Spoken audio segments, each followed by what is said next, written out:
Le journal Le Monde, dans son édition du dimanche 9 et du lundi 10 juillet 2023, tire le portrait de Bertrand Chameroy.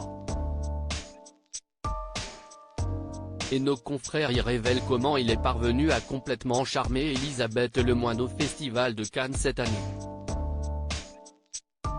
Comme toujours vers le mois de mai, célébrités et journalistes étaient de passage en grande pompe sur la Croisette à l'occasion du Festival de Cannes. Cette année, une bonne partie des équipes de France Télévisions, diffuseurs de la montée des marches et des cérémonies de l'événement depuis 2022 après la fin du contrat de Canal+, avaient fait le déplacement. Et pour la première fois, c'est à vous, quotidienne de France 5 menée par Anne-Elisabeth Lemoine.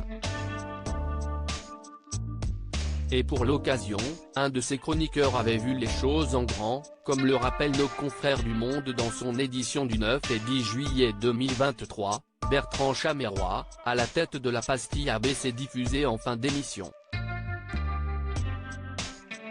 Le trentenaire échevelé est arrivé en tenue de plongée, en mini-moto, en bateau gonflable, en parachute ascensionnel. Peut-on lire ? Le tout devant une Anne-Elisabeth Lemoine sous le charme, qui lui confiera même « Vous êtes mon James Bond à moi, le permis de tuer en moins ». Et le trublion de 34 ans, ancienne acolyte de Cyril Hanouna dans Touche pas mon poste. Sur C8, l'assure, je n'ai jamais été aussi heureux. La preuve de son épanouissement professionnel, la taille de ses boucles. Après des années de psy et beaucoup de recul, j'en ai déduit que la longueur de mes cheveux est proportionnelle à mon bonheur, précise le complice d'Anne-Elisabeth Lemoine.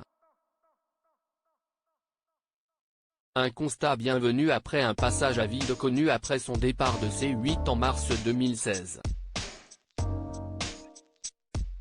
Une décision qu'il avait prise après un trop-plein d'émotions, la surexposition a beaucoup joué. Ce serait faux cul de dire que je n'aille pas choisi ce métier pour la célébrité. Mais pas à ce point-là. Mais il relativise, je reste persuadé que les expériences qui mettent au fond du seau font partie de ce que je suis aujourd'hui. Il faut se manger parfois des murs pour avancer. Et désormais faire rire aussi bien les téléspectateurs de France 5 que les auditeurs de RTL, où il officiait dans Sans filtre.